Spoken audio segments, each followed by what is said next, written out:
Aku masih kuat bila saatnya nanti ku tak berdaya lagi. Hidup ini sudah jadi berkah. Oh Tuhan, oh Tuhan, pakailah hidupku selagi aku masih kuat. Bila saatnya nanti ku tak berdaya lagi. Hidup ini sudah jadi berkah. timur di barat, kau menembus dosaku. Tiada kau ingat lagi kesalahanku.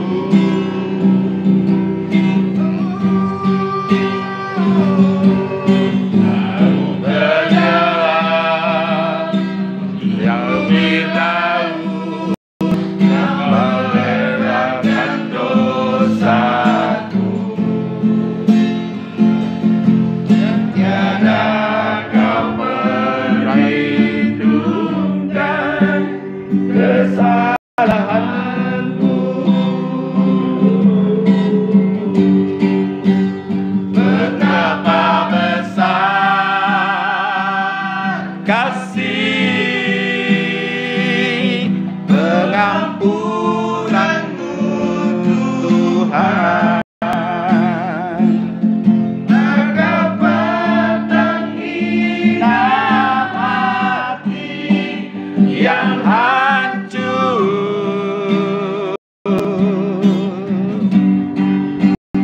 Ku berterima kasih kepadamu ya Tuhan. Pengampunan yang kau beri, pulihkanku. Hatiku Tuhan, ku dengar firman-Mu saat ini. Sujud menyembah-Mu Tuhan, jatuh hadirat-Mu saat ini.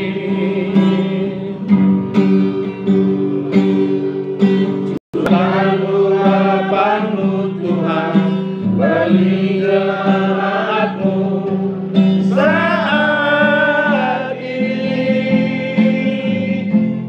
Ku siapkan hatiku Tuhan, untuk dengar firman-Mu. Firman-Mu Tuhan, tiada berubah.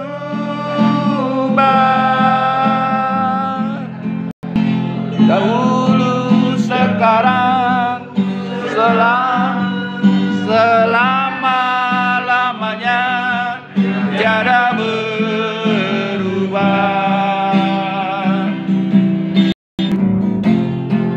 Ku siapkan hatiku Tuhan, untuk dengar firman-Mu.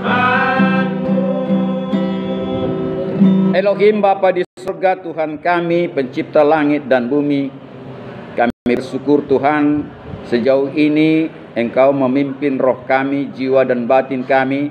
Tatkala kami bernyanyi beberapa lagu memuji Engkau dan menyanyikan, persiapan kami Engkau kuduskan dalam mendengarkan firman-Mu, sabda-Mu, dafar-Mu yang hidup dan yang tidak pernah berubah itu saat ini.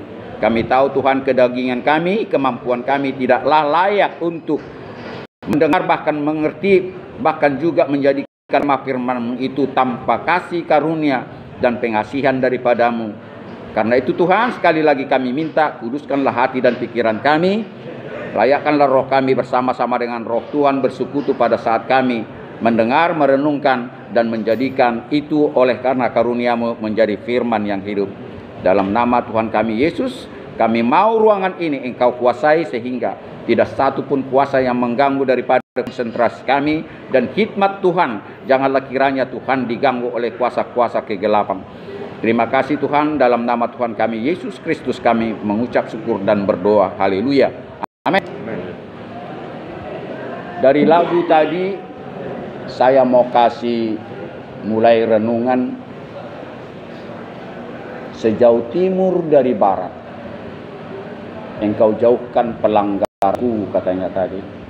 Sejauh timur dari barat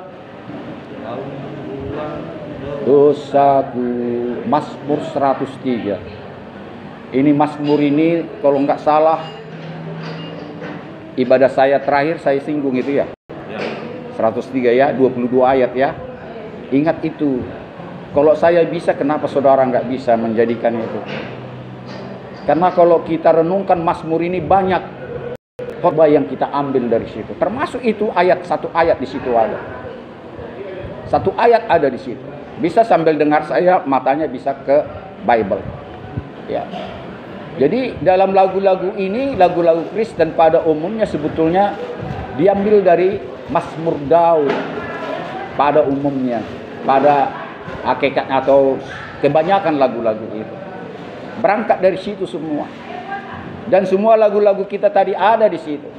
Ya, terlalu lama nanti kalau kita membahas atau merenungkan itu. Tapi cukup dulu hal yang satu ini. Ya kan?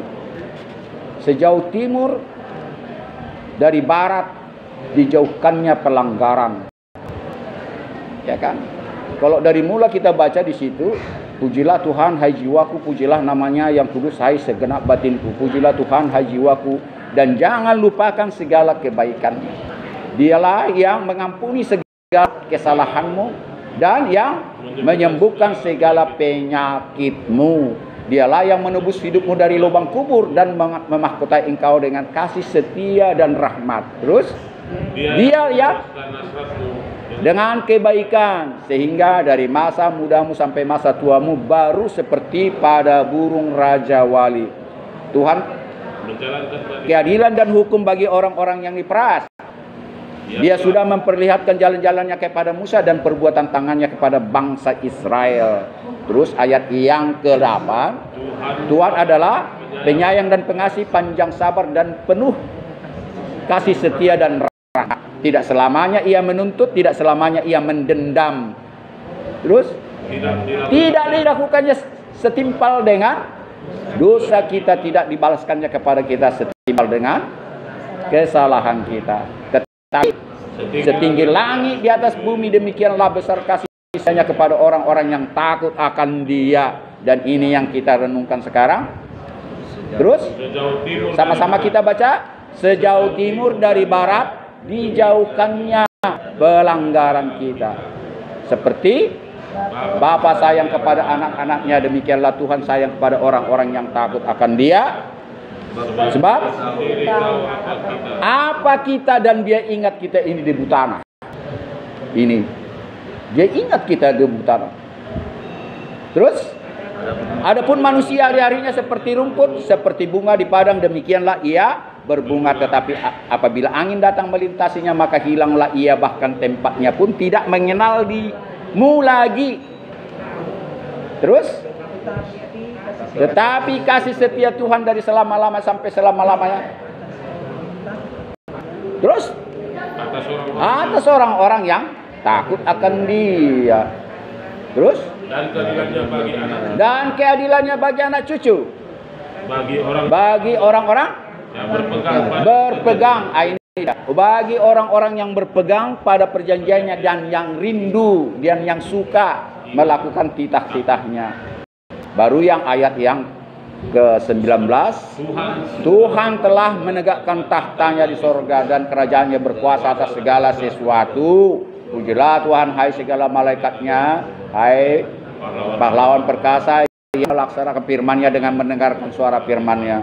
Pujilah Tuhan, hai tentaranya, pembesar-pembesarnya yang melakukan kehendak-Nya. Pujilah Tuhan, hai segala buatan tangan-Nya dalam segala kekuasaannya. Pujilah Tuhan, hai jiwaku. Enak sekali loh ini. Enak. Jadi saya tidak katakan ini harus sama titik komanya. Enggak, tidak harus. Kalau dia mengatakan ini, mazmur kita pun bisa secara pribadi. Tetapi kita belajar bagaimana dia membuat mazmur itu. Kalau Daud bisa, kenapa kita tidak? Itu yang saya maksud. Jadi kalau saya berusaha titik komanya sama, ini untuk menggairahkan orang. Pak Pendeta bisa, saya nggak bisa. Itu maksud saya. Jadi bukan berarti hanya mazmur Daud yang Tuhan berkenan, mazmur kita pun bisa. Jadi kita ciptakan lagu dan ya kan? Itu yang saya maksud.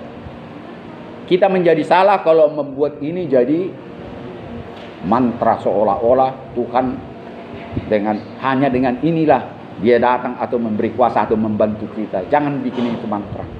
Sedangkan berdoa sama dia pun jangan kau bikin mantra doamu. Bebas saja. Ini bolak-balik khotbah saya ini. Bolak-balik karena penting. Karena banyak orang salah berhubungan bicara sama itu. Ya, tidak mengerti. Seolah-olah Tuhannya mati. Seolah-olah tekan mesin, itu keluar. Dulu tekan mesin, itu keluar, tekan mesin. Sehingga duanya dihafal. Itu salah. Padahal Tuhan itu hidup. Dia melihat kita sekarang. Cuma kita nggak tahu, nggak melihat. Itu harus kita aminkan. Kalau kita aminkan dia sedang ada di hatimu, di pikiranmu, di semua dan semua ruangan ini. Itu makanya dibilang El Shaddai. Tuhan Elohim. El Shaddai artinya maha kuasa. Dia berkuasa atas segala yang dia mau. Dunia ini apalah besarnya. Saya bilang seperti kelereng bisa saja. Otak kita mana bisa terima. Kalau kelereng atau apa di guli itu segini, bisa dunia ini lebih kecil dari situ dalam pandangan. Terlalu tragis kalau saya bilang jumlah telur cacing yang ada dalam perut kita ini dia tahu. Harus kita bisa menjelaskan keyakinan kita berupa apa. Itulah keyakinan saya berupa seperti itu. Menafsirkan atau bukan menafsirkan, menggambarkan betapa berkuasanya dia atas segala ciptaannya. Ya memang dia. Bermiliar bintang-bintang yang jauh lebih besar dari bumi ini, bayangkan. Tak seorang pun manusia sudah bolak-balik diperkirakan melayang-layang di sana. Mau saudara bandingkan dengan kemampuanmu kawan? Mau kau bandingkan kemampuanmu? Ya.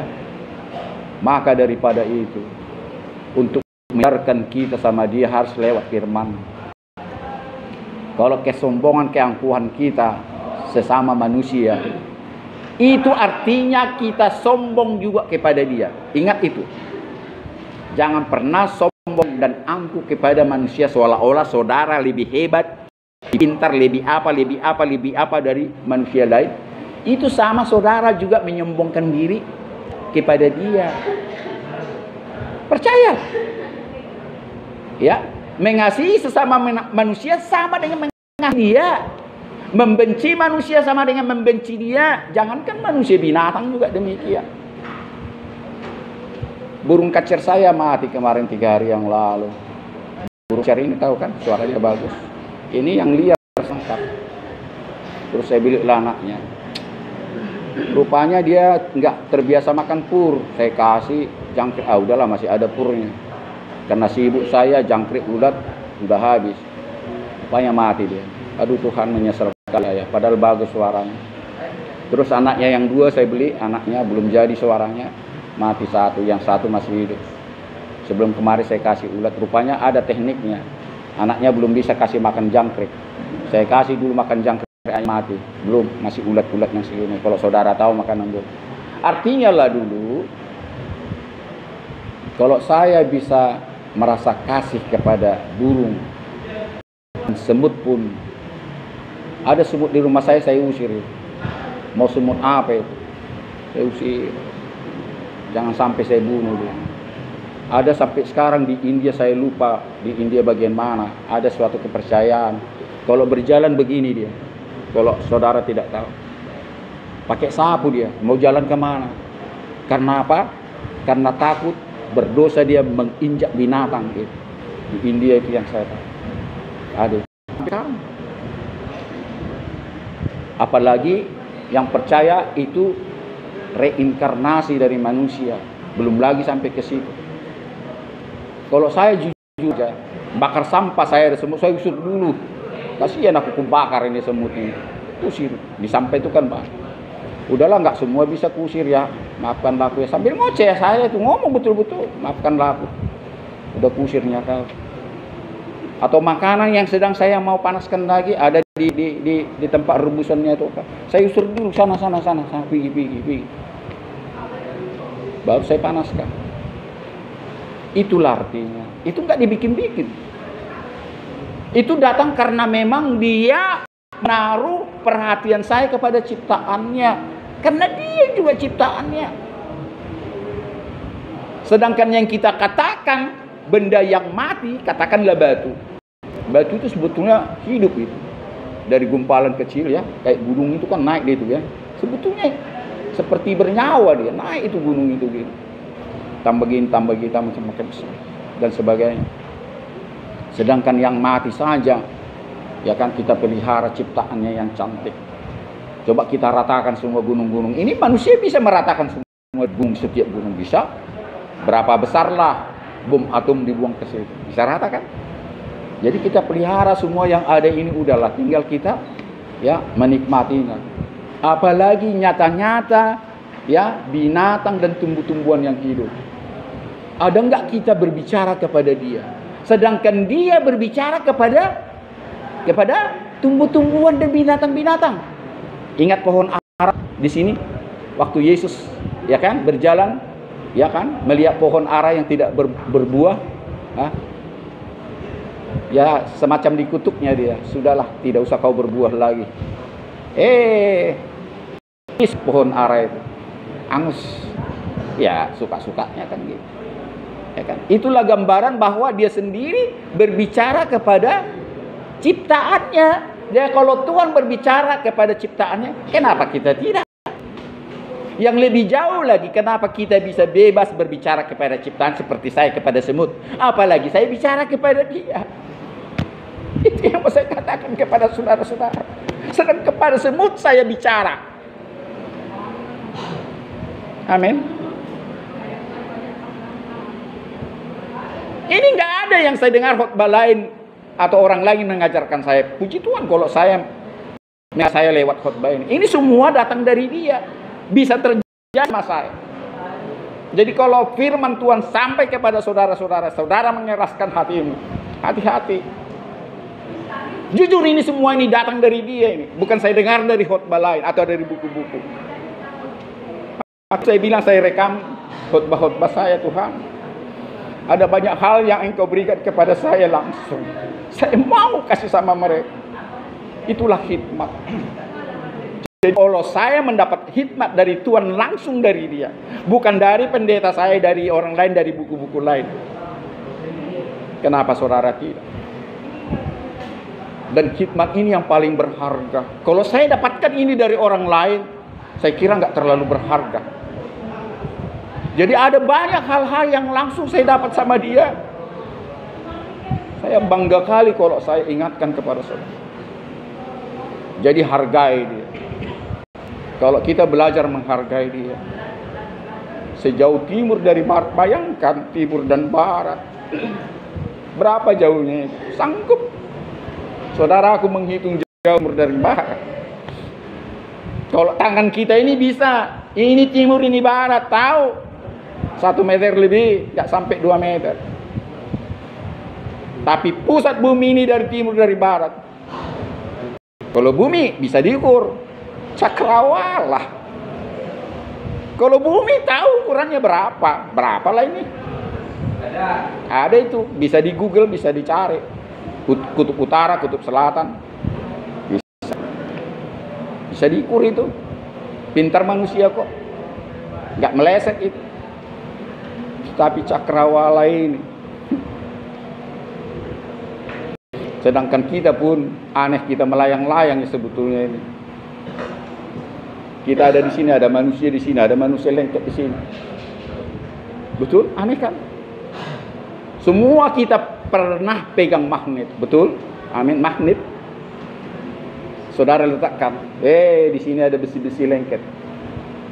Bukan besi-besi pasir itu aja, paku di sini lengket. Tidak ubahnya seperti itu. Sama. Kita lengket di sini. Kepala kita di sana, di bawah bumi ini. Kalau orang bertolak belakang begini. Manusia bisa menciptakan seperti itu. Dan pada akhirnya yang sekarang manusia mungkin sulit mempercayai. Bisa tahu dia orang yang mati di dalam namanya, orang yang percaya sama dia, orang yang betul-betul berkenan di hatinya. Pada saat dia menjelang datang, dibangkitkan dulu. Bisa tahu berjuta tahun yang lalu yang mati, dia tahu siapa-siapa. Ini yang di hatiku, ini yang enggak. Nanti baca di Wahyu itu, nubuatan itu. Ini dibangkitkan menyongsong dia. Turun dari awan-awan begini. Diangkatnya orang mati ini. Bersama orang-orang yang hidup pada saat itu. Katakanlah saudara, amin. Saudara dan saya yang percaya, yang sama-sama menyongsong dia nanti. Makanya beberapa kali terkadang saya berdoa, Tuhan, setelah Engkau datang pada saat saya hidup. Pernah nggak saudara berdoa seperti itu? Jujur, pernah? Tidak kan? Tapi saya pernah sering. Tuhan, aku bangga kalau Kau datang pada saat saya hidup. Karena saya percaya, aku percaya Engkau membangkitkan orang-orang yang Engkau berkenan dari lubang kubur bersama aku nanti dan saudara-saudaraku yang percaya Engkau. Menyongsong Engkau di awan-awan.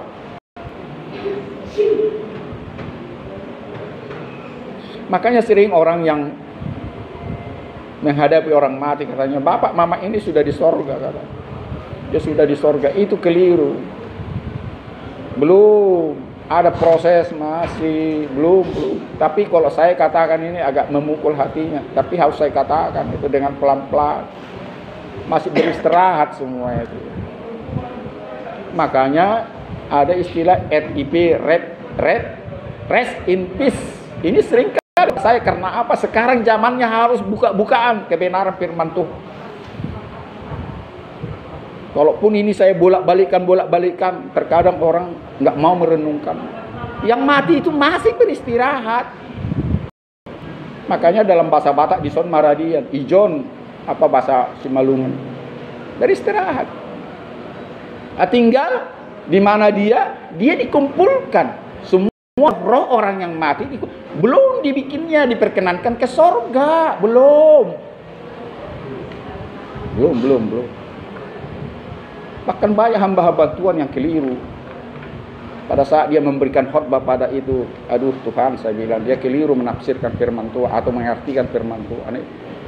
Terlalu berani mengatakan bapak ini, mama ini atau siapapun sudah di sorga. Ya memang tetap bersama dia. Tidak ada yang tidak bersama dia. Tidak ada yang tidak di luar pandangan dia. Semua dalam pandangan dia.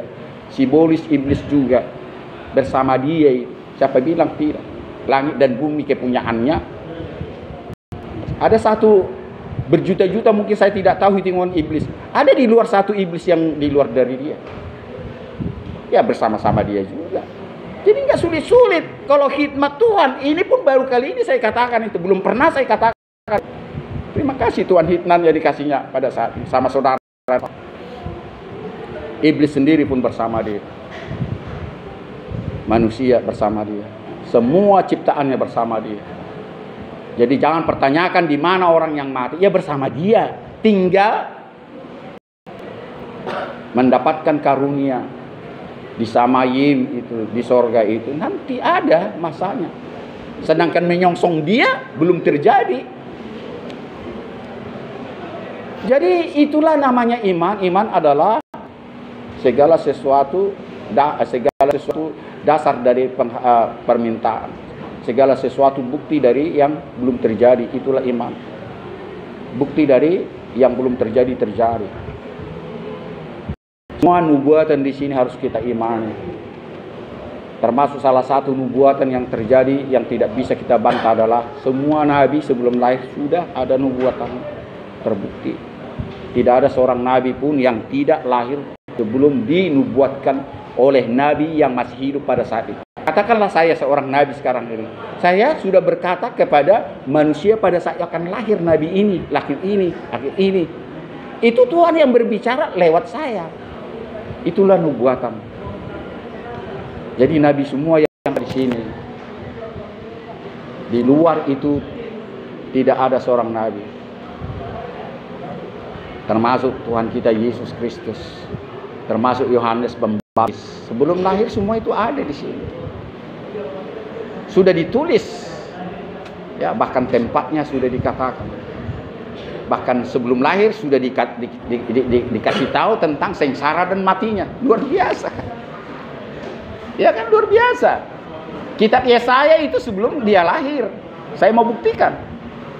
Ya, saya sudah bolak-balik saya katakan Yesaya 53 itu penting itu. Ya, penting itu bolak-balik saudara yakini di situ. Disitulah nubuatan tentang kelahiran Yesus Kristus. Dia sebelum lahir sudah dikatakan di situ dia. Bahkan lambungnya sudah tertusuk di situ. Macam mana coba? Ya kan? Mika 5 ayat 1. Hai Bethlehem Efrata, engkau adalah yang terkecil di Judea, tapi daripadamu lah lahir raja di atas segala raja. Daripadamu lah Yerusalem. Coba bayangkan ribuan tahun.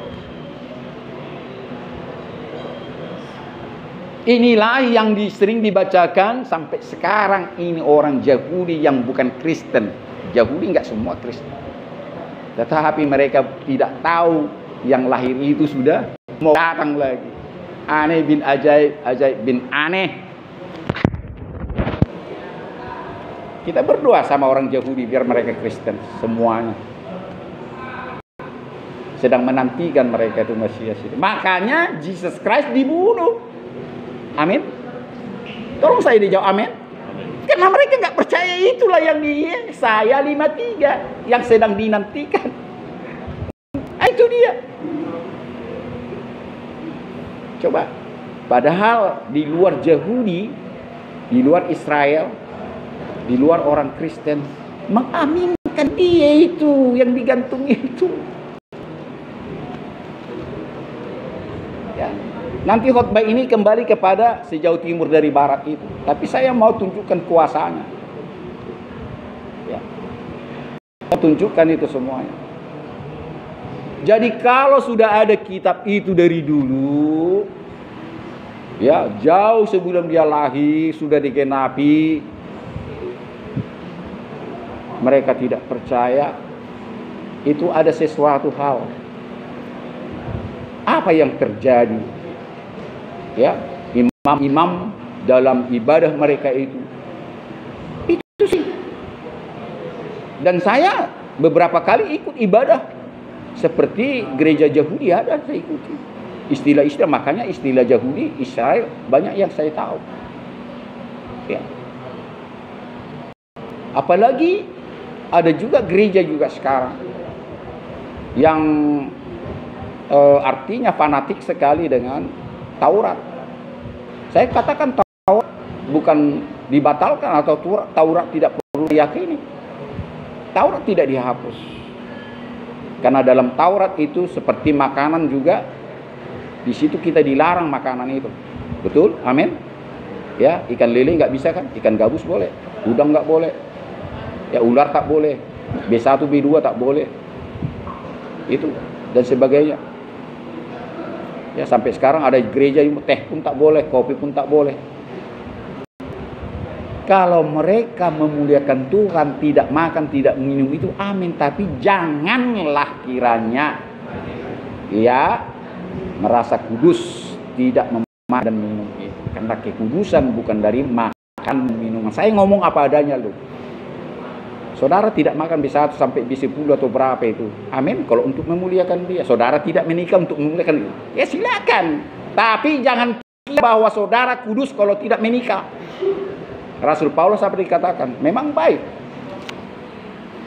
seorang laki-laki dan seorang perempuan menikah. Baik. Memang baik kalau tidak menikah, biar konsentrasi. Tetapi kalau menjadi beban, lebih bagus menikah, kan begitu. Saya bicara sedikit tentang Katolik. Tidak salah jadi pastor tidak menikah, biarawati tidak menikah. Bagus, tapi jangan kira kekudusan lewat itu aja. Jadi tidak harus itu agama tertentu soal pernikahan itu. Kita pun seperti Rasul Paulus, tak ada agamanya, arti alirannya itu. Tapi kalau menjadi beban lebih bagus, apalagi janda kan. Janda juga demikian, duda juga. Dia bicara tentang itu. Lebih bagus menikahlah. Tapi jangan kau kira bahwa lewat tidak engkau menikah kekudusan. Buat apa? Tidak menikah tapi pikirannya kotor terus dan apa semuanya. Kerinduannya kotor terus. Ya. Jadi saya karena zaman ini zaman kedatangan dia, menyongsong kedatangannya. Khotbah-khotbah saya ke situ. Tatkala saya memberikan kata-kata penghiburan tetapi itu. Buat apa khotbah-khotbah yang tidak berkenan zaman ini? Biar orang siap, termasuk kalau saya singgung masalah sakit penyakit sekarang ini. Sudah direncanakan itu semuanya. Ada percaya katanya itu dari iblis. Mana ada itu? Tidak ada sesuatu yang bisa diciptakan oleh iblis. Dirinya sendiri, bukan dia yang menciptakan. Saya pun nggak melihat bagaimana diri iblis sebetulnya. Ya, roh-roh jahat pernah saya berdialog, bicara dan mengusir dia dan mengganggu saya pun iya.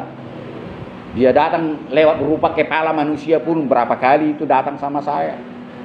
Asli kepala manusia. Saya tidak katakan itukah iblis atau apa, tidak, tapi jelas memang mata kepala saya. Dan berbicara tentang sama mereka itu, ya saya percaya memang ada suara itu. Sama dengan suara Tuhan. Jadi yang mau saya katakan kepada kita, kalau khotbah saya hari Minggu kemarin mengingatkan saya 42 itu. Ini hati-hati loh kalau khotbah itu bolak-balik, itu artinya perlu dan sangat penting. Kalau saudara mau mengikuti dia, kalau hanya sekedar agama Kristen, gak usah ibadah di sini. Kalau sekedar agama Kristen, tetapi kalau mau menjadi Kristen, walaupun masih setengah hatimu, tetapi ayat-ayat ini saudara renungkan dalam-dalam dan mengerti. Ada banyak orang Kristen hanya baca tidak mengerti ayat itu. Itu yang menjadi kendala bagi saya dan orang-orang yang mau mengartikan firman Tuhan yang hidup. Ada banyak orang Kristen sampai udah tua nggak ngerti ayat itu. Apa ini ayatnya? Yes. Ya dibikin seperti mantra, ya udah yang penting dibaca. Mantra kan hanya dibaca aja. Ada mantra bahasa Jepang, udah baca nggak perlu kau tahu. Ada bahasa Cina, ada cacat nggak perlu Anda tahu. Karena syaratnya harus dikeluarkan itunya mantra itu. Jadi firman Tuhan harus mengerti. Makanya seperti bahasa roh, saya amini nggak perlu kalau saudara tidak mengerti arti bahasa roh itu. Ada di sini bahasa roh, kakak. Ya kalau nggak ada yang ngerti buat apa itu. Untuk dia lah itu bahasa roh itu. Ya, saya tidak mengatakan bahwa bahasa roh itu tidak ada bahasa roh. Itu salah satu. Jadi kembali kepada firman ini untuk menguatkan saudara bahwa ini zamannya. Di mana sekarang dia berbicara kepada banyak orang. Tidak satu pun di antara saudara dan saya yang tidak keluarganya sekarang banyak mati. Di daerah saya hampir tiap hari ada yang mati terus di kampung sana terus, bukan karena COVID. Jadi bersyukurlah saudara di sini. Terima kasih. Itu sering juga saya singgung. Di luar sana orang ketakutan semua. Makan aja susah, saudara dikasih makan walaupun segenggam tempe. Karena saudara itu ditanggung jawabi oleh negara. Bersyukur. Maka banyak preman atau orang jahat, udahlah di luar aku nggak makan, sengaja bikin kejahatan biar di penjara. Penjara dia bos, bisa ngatur yang lain. Itu sudah rahasia umum. Di penjara dia bisa dagangan, di luar sini apa terancam. Bisa aku dibunuh atau disiksa orang yang sudah saya sakiti. Di sini dia aman. Apalagi kita coba. Jadi saya teringat sama yang begal. Ingat yang begal dulu. Yang orang Batak itu, Pasar Ibu itu. Masih jumpa kan? Kan banyak orang benci sama begal itu. Saya termasuk pernah kena begal. Aman kau nak, aku bilang di sini. Coba di luar kau tahu. Dipukuli kau begal. Termasuk orang memperkosa, benci kali orang. Dan sebagainya. Kalau narkoba jual-jual udah biasa. Maaf kata, terkadang titipnya juga disiksa. Ya, itu udah rahasia umum itu kan. Tetapi kalau kita udah bertutur di sini, jika kau menyakiti saudaramu sendiri, kalau kau suci di mata Tuhan, silakan sakiti. Sama dengan pelacur yang berhadapan dengan Yesus Kristus. Siapa dari saudara yang merasa tidak berdosa, silakan dulu melempar pelacur ini. Ini ada kisah di sini. Silakan Bu. Karena hukum Yahudi, ya hukum agama Yahudi, setiap orang yang berzina harus dirajam, lempar batu sampai mati. Perempuan itu sudah pasrah, menunduk begitu. Hanya itu aja pembelaan Tuhan Yesus sama dia. Siapa saudara? Juga melempar, tak satu pun berani. Pergi meninggalkan Yesus, Tuhan itu sama pelacur. Ini khotbah ini dalam saudaraku, dalam ini. Makanya hati-hati kalau firman Tuhan saudara sudah mengerti, tapi Anda langgar, dosamu lebih besar. Lebih bagus Anda tidak mengerti. Jangan pernah pembalasan engkau lakukan. Pembalasan adalah hakku. Jangan pernah saudara membalas orang yang salah kepadamu. Berbisa kotor sendiri udah jalan sana, jangan balas dengan bahasa kotor. Pada saat saudara keluar bahasa kotor itu, Tuhan ampuni saya. Karena saya tidak layak membalas bahasa kotor yang dibilang orang, padahal mungkin saudara silap, tersenggol dia dan sebagainya. Itu salah satu contoh setiap hari ada terjadi di jalan sana. Termasuk mungkin secara nyata-nyata juga saudara difitnah, dibully dan sebagainya. Bahkan barangmu dicuri orang dan apa saudara, Anda gebuki pencuri. Sebetulnya secara KUHP saudara kena pasal. Oke, barangmu dicuri orang, kau tidak hak memukul dia. Ada hak memukul dia? Kan tidak ada kan? Saudara jegal dia main bola, jatuh. Ada hak kau jegal lagi kau pukul. Sama-sama kartu merah. Nggak ada hak muka. Itu aja kita belajar. Nggak usah jauh-jauh tentang firman Tuhan. Termasuk juga KUHP tidak diberikan kepada saudara pembalasan. Hak daripada siapa? Hak dari hukum. Hukum itu siapa? Pejabat yang sudah dipercayakan oleh negara menjalankan hukum itu. Polisi menyelidiki, menyidik. Hakim mempelajari dan mendakwa. Baru majelis hakim memberi penghakiman, menimbang. Kalau kami bicara, kalau bisa membela, meringankan, ya. Apalagi saudara tidak bersalah, mati-matian kami kata, oh tidak bersalah. Kalaupun saudara bersalah, ya mati-matian kami meringankan dengan banyak alasan-alasan. Itulah penjaga hukum yang sudah disahkan oleh negara. Jaksa, pengacara, hakim, dan polisi, 4 penegak hukum. Dan Tuhanlah semuanya yang berkuasa atas tempat ini. Jadi jangan pernah saudara melakukan pembalasan. Jadi khotbah itu satu potong tadi perkataan itu kalau kita renungkan di sini loh, berjam-jam nanti saya bicara dari sini. Semua ini berhubungan itu. Berhubungan. Kalau dia membebaskanmu sejauh timur dari barat, kenapa saudara tidak mengampuni? Odotong. Kenapa kau balas lagi? Padahal kau sendiri dilepaskan dari pelanggaran. Yang seharusnya kau melanggar, dibebaskan. Renungkan dalam-dalam. Sorry saya ini.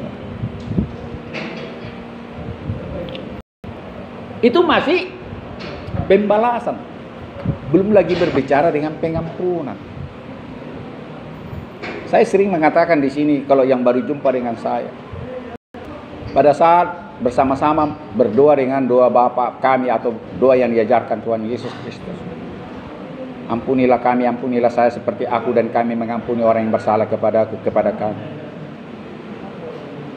Macam mana Tuhan mengampunimu, mengampuniku, sedangkan aku tidak mengampuni orang yang bersalah kepada aku. Pada saat memanjatkan doa itu masih banyak orang-orang belum terampuni. Bukankah kita ini seorang pendosa yang besar? Betul? Pendosa yang besar. Lebih bagus janganlah berdoa. Jangan katakan itu. Tambah-tambah dosa. Ampunilah kami, ampunilah saya seperti kami atau saya ampuni orang yang bersalah kepadaku, kepada kami. Padahal masih banyak. Saya janjikan besok hari Minggu perjamuan kudus ya. Dan baptis. Ini ibu ini sudah dibaptis lagi padahal pernah sudah dibaptis karena alasannya saya nggak mengerti dulu. Karena kalau dibaptis dalam nama Bapa, Anak dan itu harus betul-betul mengerti, sadar, bukan hanya sekedar gini. Harus betul-betul sadar. Kalau sudah memang betul-betul mengerti dan sadar, tidak usah berulang-ulang. Tapi tidak salah saudara minta dibaptis kalau memang tidak mengerti dulu. Di sini tidak ada diatur. Dan baptisan juga tidak harus dicemplung ke air, percik begini, tidak. Dan bagi orang pun pada saat dia mau minta dibaptis apapun ya sudah. Jika pasir buku lempar begini nama Bapa, Anak dan Roh, semua amin apapun. Ya kebetulan waktu Yohanes Pembaptis membaptis orang banyak di Sungai Yordan kalau kita lihat di sini. Itu pada saat di situ.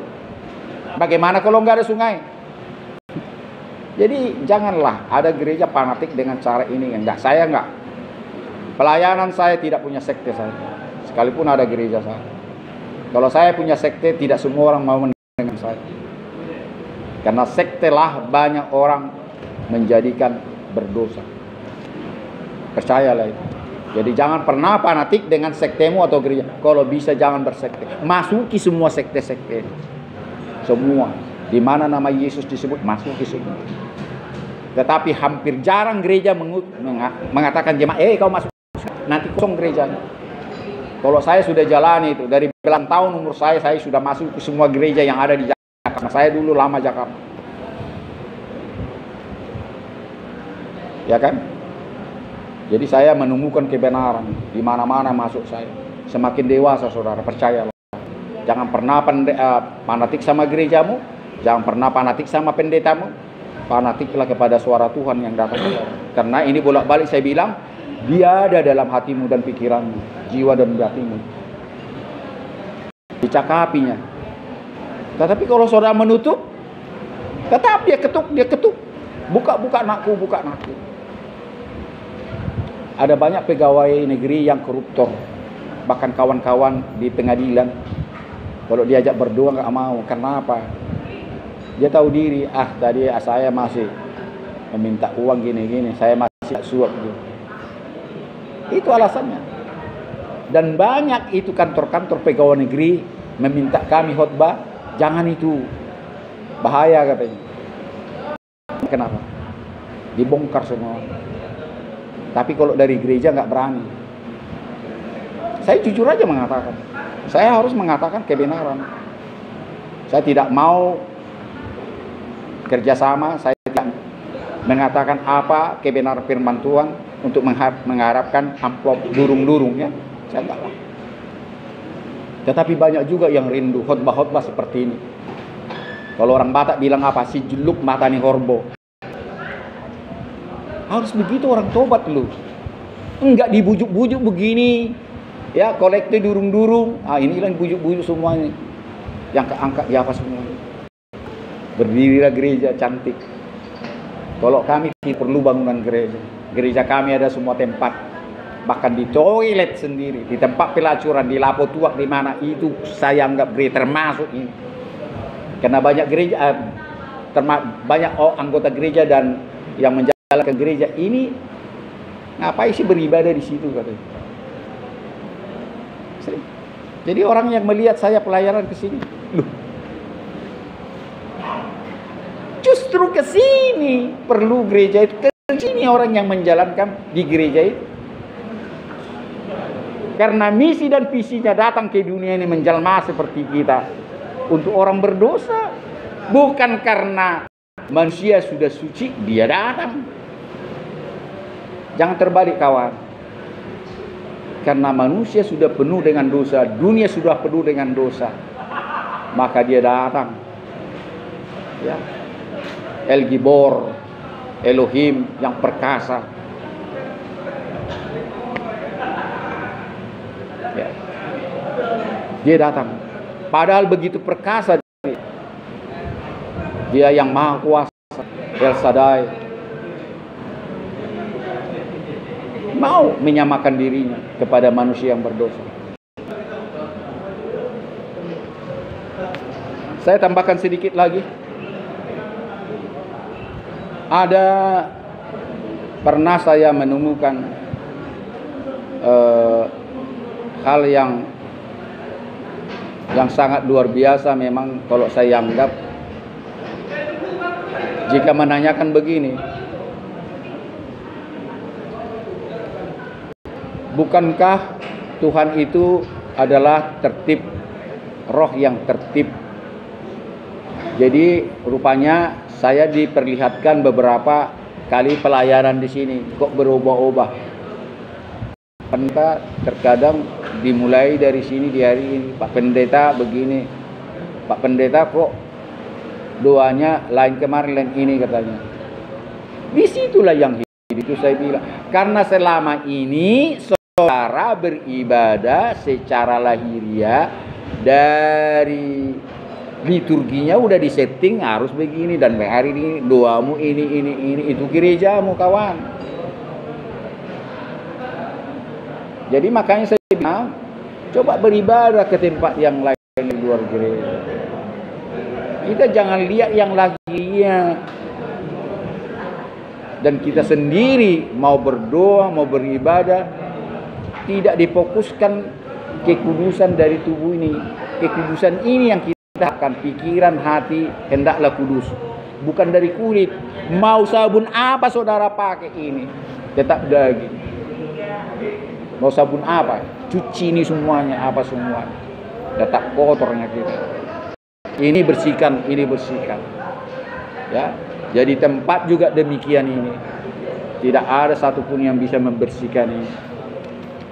Tempat dan daging bukan itu dilihat Tuhan. Pikiranmu, rohmu, ya, kesungguhanmu, niatmu, niat. Ada banyak orang beribadah niatnya untuk menjual nama Tuhan. Ada maksud-maksud. Ada pernah saya bilang kepada kawan-kawan di sini, jangan kira ya kalau kalian aktif di sini dicatat polisi. Oh, si Polan itu rajin, dia seorang gitaris, nanti hukumannya dikurangi. Enggak ada itu. Polisi ada urusan. Enggak ada. Paling-paling nanti kalau sudah putus di rumah, ya pemasyarakatan, di situ ada tim. Ada yang memang itu dikurangi hukumannya. Kalau di sini enggak. Di sini sama sekali enggak. Pernah saya katakan itu, entah kenapa keluar dari saya, jangan harapkan lu. Ya. Jadi jangan tujuanmu sini biar nanti dicatat polisinya, oh ini aktif dan apa semua ini, enggak. Tapi kalau di pemasyarakatan ada memang alasan-alasan tertentu biar hukumannya dikurangi. Ada memang, itu saya akui. Wah, dia sudah jadi imam di sana katanya. Terbukti memang, dan orang penjara juga dia kurangi hukumannya. Kan nggak setiap orang diberikan pengurangan, beda-beda itu, nggak semua orang, nggak di sana. Kecuali kalau yang belakangan ini karena COVID ini dikurangi bagi orang yang sudah menjalani setengah, ya kan? Wah, itu kata Lauli, Menteri Hukum dan HAM. Bahaya katanya, disetujui. Seluruh Indonesia bayangkan keluar mereka itu. Kalau sudah menjalani setengah katanya, tiba-tiba terjadi perampokan di sana. Disalahkan lagi si Laudi. Coba. Jadi terkadang ya memang macam mana lah. Kalau mau betul-betul murni ya susah lah. Ya kita nggak bisa bilang, soalnya yang di penjara yang sudah dilepas masih banyak utangnya, merampok lagi dia tahu semuanya. Macam mana kita. Tapi bukan semua kan seperti itu. Demi jangan tertular COVID-19, termasuk PPKM kemarin. Tanpa diminta saya nggak masuk. Memang nggak dibilang itu, Pak Perdede jangan masuk dulu, nggak. Saya sadar sendiri. Karena seluruh Indonesia PPKM khususnya kota-kota besar. Baru setelah itu masuklah. Itulah makanya hari Minggu kemarin saya mulai, dan itulah gara-gara itu. Nah, sebelum kita akhiri, saya percepat saja karena saya juga masih ada juga pekerjaan saya. Seharusnya kita selesaikan jam 11. Nggak salah kalau ada yang mau bertanya kepada saya. Kita rileks aja ibadah ini, baik masalah apapun, apalagi dengan firman Tuhan. Yang perlu kita pertanyakan, silakan. Yang keras lah biasa. Jawaban yang hari Minggu malam, Pak. Apa? Oh, teka-teki itu. Terima kasih, bagus. Saya kasih kesempatan menjawab. Silakan. Nah, aku nanya. Oh, belum. Masa langsung saya jawab? Coba. Sama YouTube, Pak. Enggak. Sulit kawan, percayalah. Saya enggak berbohong. Bukan karena saya janji 100.000, enggak. Enggak. Betul, penasaran kalian. Tapi begitu saya kata nanti mungkin sampai berapa? Oh iya. Pada percayalah. Maaf saya begini. Saya kan dosen. Sampai naik itu. Jadi terima kasih diingatkan lagi. Kalau enggak saya dari 100 naik 200, 4 sampai 800 terakhir. 800.000. Kalau anak saya tahu. Anak saya ajari. Sempat anak saya kong kali kong, ini katanya dapat duit. Anak saya tahu. Di gereja juga gitu waktu Natal ini, relate aja ya. Santai aja dulu. Di gereja juga gitu. Terus saya bilang jangan kasih tahu ya. Iya Pak. Waktu Natal kebetulan saya kan dikasih untuk mewakili orang tua, menyatakan Natal lah ke sana. Saya keluarkan pertanyaan itu. Tak ada yang dari pendeta situ. Saya tulis di sini. Nah, ini ya saya tulis, saya letakkan di sini biar saya nggak berbohong. Saya bilang ini jawabannya. Inilah yang kalian cari semua. Oh berebut semua. Itu waktu itu 500.000. Saya bukan karena banyak uang saya bilang. Tapi coba berwawas semua berebut. Enggak. Saya kira ini waduh jadi terganggu acara. Itulah. Enggak dapatnya. Sehingga uang ini juga saya kasih lah. Kalau jawaban mendekat enggak boleh. Oh jawaban ini enggak boleh yang mendekat. Memang mutlak dia. Enggak bisa jawaban yang mendekat. Enggak saya terima, tapi udah saya bagi lah. Termasuk juga ini pertanyaan waktu udah lupa saya berapa puluh tahun yang lalu. Ada Natal di Pantuasi. Berubuk semua itu sampai 1 juta, bayangkan 1 juta di panti asuhan, yaitu yang ada di Jalan Karya itu, ada di situ dekat sungai itu. Orang nias ketua apanya 1 juta. Nggak dapat. Berubuk ini Pak Pendeta jawabannya. Ya silakan. Yang keras, yang enggak. Pokoknya gini. Ya terus semua ada yang 10 kali menjawab. Ini enak lah nih jadi minggu. Jadi saya ingat nih. Berusaha lah orang kan 1 juta rupiah. Silakan saya bilang. Ini habis waktu ini enggak ini gini. Makanan snack udah gini. Sudahlah saya stop. Jadi tidak ada jawaban yang paling mendekat. Dan semua jawaban bukan yang saya siapkan sini. Saya kasihlah ini 1 juta ya kepada panitia nanti dibagi-bagi lah. Itulah akhirnya. Memang enggak. Saya enggak bohong, enggak perlu saya tulis ya. Percayalah kalian ya. Boleh kita lanjut nanti. Masih baru 2 kali kan kemarin sama. Tapi kalau penasaran bukan karena 1.000-nya mungkin. Ya, saya penasaran Betul. Saya kasih kesempatan lagi. Bila perlu telepon saya, nggak apa-apa. Itulah kalau kita belajar dari sini. Bertuhan itu pun sebetulnya nggak sulit, ya kawannya, nggak sulit. Hanya kekudusan. Saya kalau nggak salah saya singgung, saya bilang apa? Berbahagialah orang yang suci hatinya karena saya singgung kemarin. Berbahagialah orang yang suci hatinya karena mereka akan melihat Tuhan. Hanya dalam kekudusanlah orang bisa melihat kuasa Tuhan atau pekerjaannya atau dia melakukan sesuatu perkara sama dirinya atau orang lain.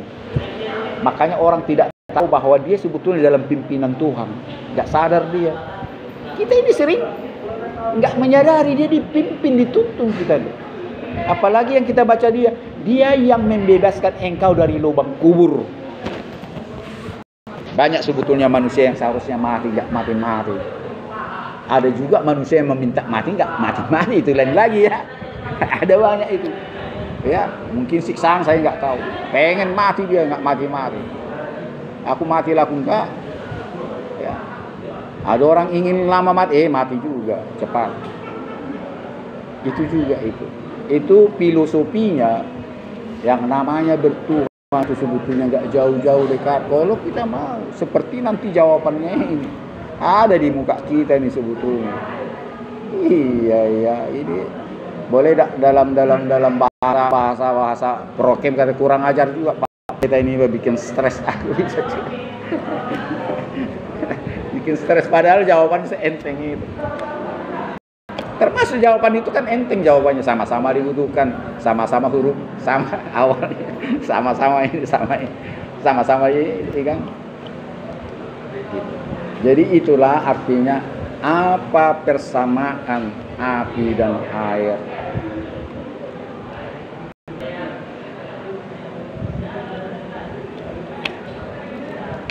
Wah, bisa buka apa nanti? Jangan-jangan ada di Google persamaan. bisa. Saya kira nggak ada itu.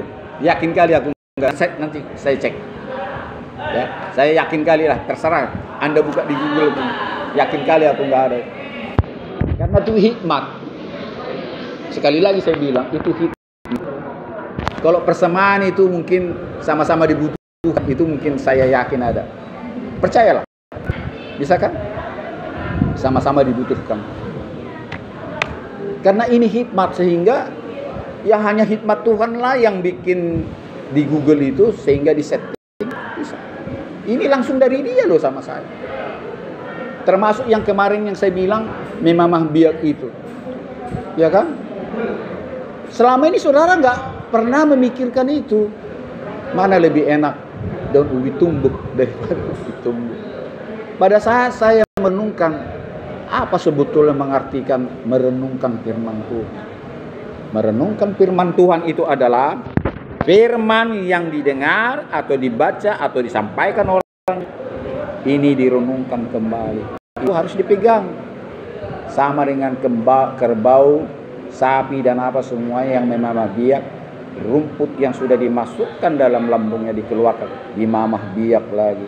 Jadi firman yang saudara dengar, saudara baca atau disampaikan orang, itu keluarkan lagi, renungkan lagi. Itulah dia. Itulah saudara merenungkan firman Tuhan. Jadi makanya saya tanya, berapa ayat firman Tuhan yang saudara bisa renungkan? Kalau saya ditanya, saya mau mencapai 1000 ayat. Ya, kalau 500 melebihi. Mau 1000 ayat saya renungkan itu. Amin. Amin. Saya mau kita gantian bicara. Saya ini karena ada waktu kita. Saya rileks. Bisa apa? Mau bertanya atau mau komentari atau apa? Ya. Kalau nanti di sel kita kan yang saya bilang bahasa India marangan-angan.